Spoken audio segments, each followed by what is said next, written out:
Putri yang Kubuang. Novel, Nyala Mentari. Penulis, Mande Hanifah.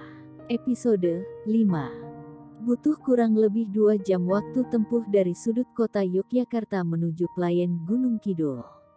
Sedang untuk sampai di titian Jerami tidak ada keterangan waktu pastinya.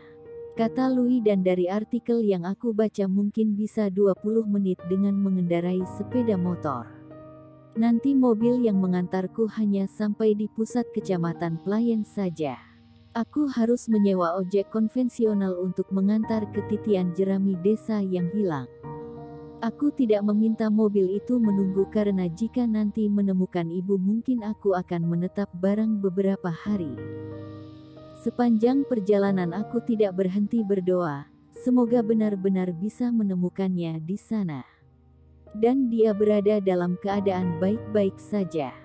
Sejak meninggalkan batas kota tadi tanganku terasa dingin dengan dada berdentam tidak karuan.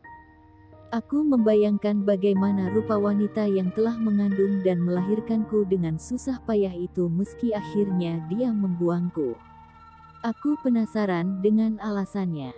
Aku ingin tahu apakah dia pernah menyayangiku atau tidak sama sekali. Karena jawabannya akan membuatku tenang untuk melanjutkan hidup.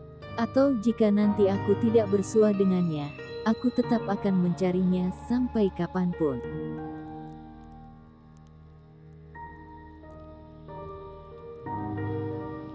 Ponselku berdering. Aku segera tahu bahwa itu adalah Kak Kai.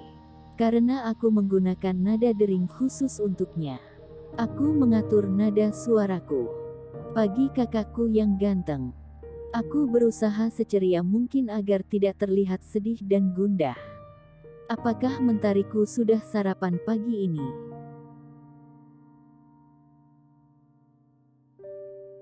Tentu, dong. Bagaimana tidurmu semalam?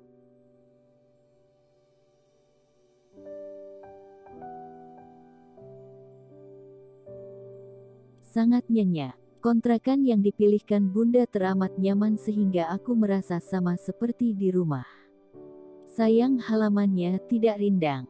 Jadi pagiku tidak ditemani kicauan burung-burung. Belakangan aku terlalu sering berbohong pada Kak Kai.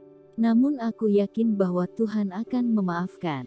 Aku terlalu banyak berpura-pura agar Kak Kai tidak terlalu memikirkanku.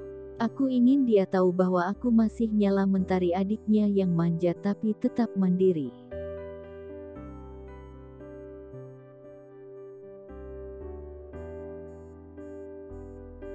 Baiklah, kakak sedang bergegas. Kamu bersiaplah untuk berangkat kuliah. Siap, Kapten. Aku menutup panggilan telepon dengan rasa bersalah.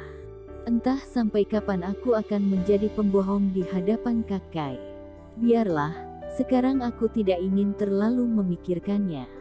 Fokusku tertuju pada titian Jerami dan ibu. Semoga pencarian ini membuahkan hasil sesuai dengan yang kuharapkan. Sebentar lagi kita memasuki pusat kecamatan Playen. Suara sopir memecahkan gelembung memori tentang Mami di kepalaku. Aku melihat keluar jendela. Suasana khas pedesaan terasa kemudian. Rumah-rumah dengan jarak yang lebar antara satu dengan yang lainnya. Di beberapa titik aku bisa melihat kambing-kambing tengah merumput. Dadaku berdesir lagi. Semakin dekat, aku mungkin berada tidak jauh lagi dari ibu. Nanti saya tungguin sampai ada motor yang bisa disewa ya. Nanti saya diomeli Mas Luis kalau menelantarkan Mbak di sini, kata sopir ketika kami sampai di pinggir jalan tidak jauh dari kantor camat Playen. Terima kasih, Pak. Aku merapikan syal, membetulkan lengan kaos panjang yang kupakai. Sedikit lebih panas di sini. Aku takut kulitku akan terbakar karena memang orang sepertiku tidak bisa terlalu lama berada di bawah terik mentari. Selain keringat yang berlebihan, kami juga rentan dengan sinar ultraviolet yang menimpa kulit secara langsung. Pada beberapa penyandang albino, bahkan dia rentan sekali kepanasan dan harus berendam dalam air dingin jika sedikit saja terkena cahaya terik. Beruntung kulitku masih sedikit bersahabat dengan panas. Seorang pria paruh baya menepikan motornya sesaat setelah Pak sopir sewaan melambaikan tangan. Pria itu lantas mendekat dan mengambil posisi sangat dekat dengan kami. "Baik Mbah, saya permisi dulu." "Ya. Mas, saya titip Mbahnya ya." Pak sopir meminta izin untuk kembali ke Yogyakarta karena dia sudah memiliki janji untuk mengantarkan seseorang ke Prambanan. "Saya Edi. Ada yang bisa dibantu, Mbak?" Lelaki itu mengulurkan tangan. Dia sepertinya tidak terlalu terganggu dengan penampilan dan wajahku. Aku sedikit lega karena sikapnya sedikit berbeda dari yang aku bayangkan. Kadang aku memang agak sering menakuti bagaimana sikap orang lain ketika pertama kali bertemu dengan orang sepertiku. "Saya mau ke Titian Jerami, Pak Edi. Bisa tolong dianterin?" Wajah lelaki itu berubah tegang. Aku menggigit bibir takut dengan apa yang akan dia katakan berikutnya. Pak Edi tampak berpikir sejenak. Keningnya berkerut. "Maaf Mbak, desa apa tadi?" Pak Edi bertanya untuk memperjelas apa yang baru saja didengarkannya. "Titian Jerami, Pak. Bisa."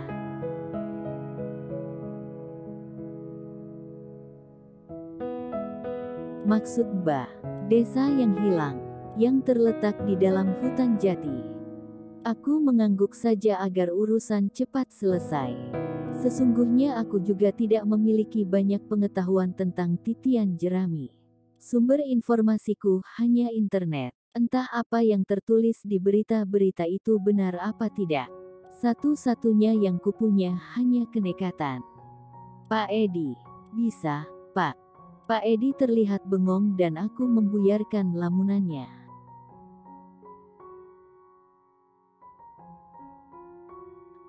"Tapi, Mbak, tidak ada apa-apa di sana. Hanya tersisa 2 rumah kalau saya tidak salah ingat. Itu pun bukan rumah sepertinya, tapi hanya berupa pondok ladang saja, Mbak.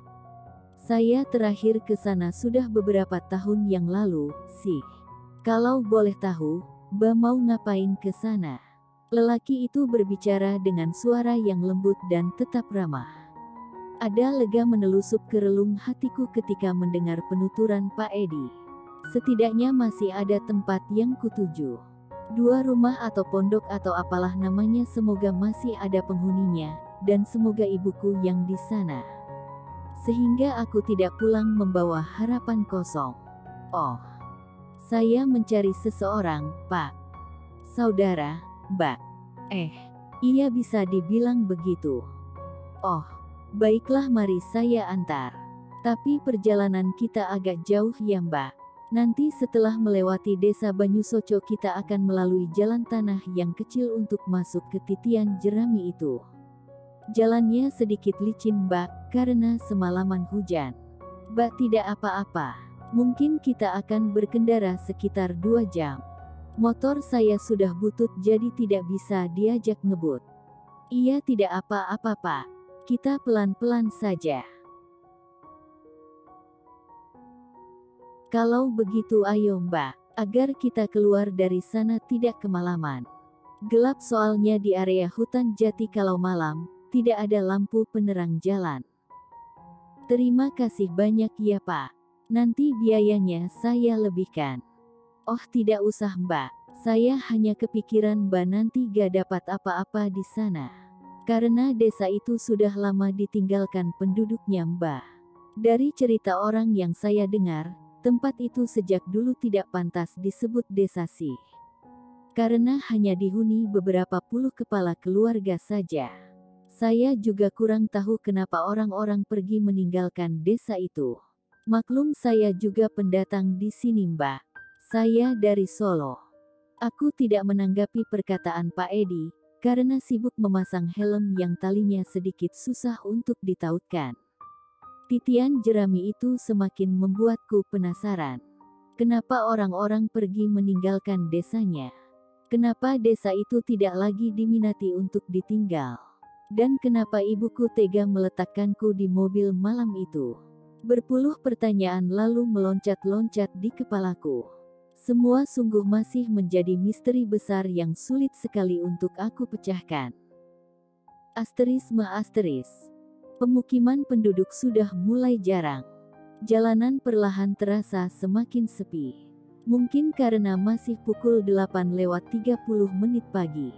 Sebentar lagi barangkali akan sedikit ramai. Selama berkendara hanya sekali kami berpapasan dengan motor dan sekali pula dengan mobil. Beginilah Mbak, area hutan jati ini memang sangat jarang dilewati. Kadang ramainya pada waktu akhir pekan saja karena banyak pengunjung dari kota yang berhenti untuk mengambil foto. Kalau orang kampung sini sangat jarang lewat di area ini, Mbak. Apalagi ketitian jerami. Saya ragu apakah masih ada orangnya atau tidak. Pak Edi berbicara sambil mengemudikan motor dengan pelan. Aku mendengarkan tapi tidak terlalu serius. Perhatianku tersedot ke jalanan berliku yang di sisi kiri kanannya ditumbuhi pohon jati yang sedang menggugurkan daun-daun. Berjuta helai daun kering terhampar di tanah. Sedang dahan dan rantingnya yang tinggi meranggas serupa pohon yang mati. Mungkin nanti, ketika musim kemarau telah lewat, daun-daun hijau akan kembali menggeliat dan beranak pinak. Seperti harapanku yang perlahan melahirkan tunas yang banyak untuk segera berjumpa dengan ibu, serta mengetahui alasannya tega mencampakkanku. Pak, apakah pohon jati ini tidak pernah ditebangi? Ditebang, Mbak, tapi ditanam kembali. Kan mahal harga kayunya Mbak. Oh, barangkali ini adalah pohon-pohon jati generasi berikutnya. Bukan generasi yang menjadi saksi bahwa seorang putri dengan kulit sepucat pualam pernah dibuang sang ibu entah karena sebab apa.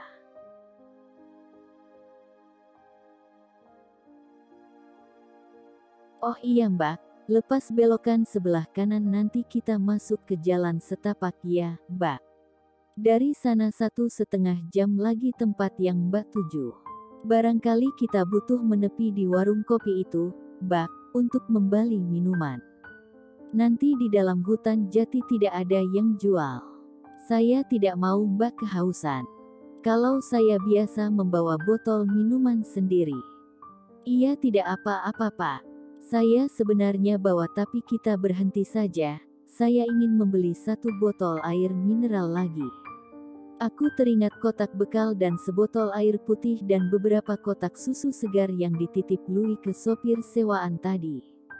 Makanan dan minuman yang belum lagi kusentuh. Entah mengapa perutku terasa penuh. Sedikit pun aku tidak merasa lapar. Yang ada dalam kepalaku adalah agar cepat sampai di tujuan dan bertemu dengan ibu. Kami berdua menepi dan segera masuk ke dalam pondok geribik di tepi jalan. Aku membuka helm dan merapikan diri lagi. Berkendara dengan motor untuk waktu yang agak lama membuat rambutku berantakan. Aku melepas karet ikatan yang kugunakan untuk menguncir rambut dan merapikannya dengan tangan. Saat aku menoleh ke kanan, seorang pemuda tengah membidikkan kameranya tepat ke arahku. Jarak kami tidak terlalu dekat. Mungkin sekitar 10-15 meter saja. Saat aku melengos ke arahnya, pemuda itu berganti posisi. Corong kameranya tidak lagi menghadap padaku. Ayo, Mbak. Pak Edi yang sudah berada di dalam sedikit meninggikan suaranya memanggilku. Seorang wanita paruh baya terlihat tengah memasukkan 1 botol air mineral ke dalam